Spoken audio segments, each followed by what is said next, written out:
Oh, okay, I get to do another one.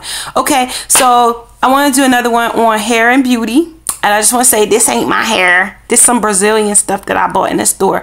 But you know what I mean? Underneath that, I wear my hair natural. I wear my beautiful, fluffy, curly afro. And I love it. But it's just that sometimes I like to, you know, do different things with myself. And that comes from having been a cosmetologist for 20 years, licensed cosmetologist. And it also has to do with the fact that the type of industry that I'm in, that sometimes I have this desire within myself to change up the look and present a different presentation. But I just want to say that your hair and your beauty, ladies out there, you know, just remember to try to be as close to being yourself as you can. Guys are not, they're not as attracted to, you know, some of the things that we think are so cool in our world. They just are going along with it because we're women and we kind of do what we want to do.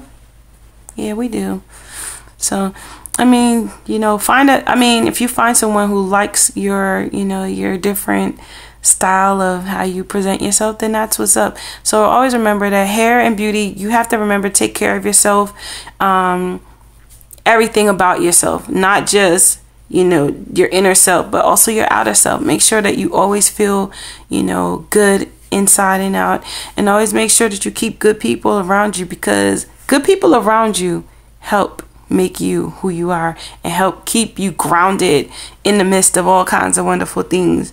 Okay, so be you and enjoy everything that comes with being you. But like I said, this you know, my friends like when I do my different looks, so I do it every now and again, you know, just because.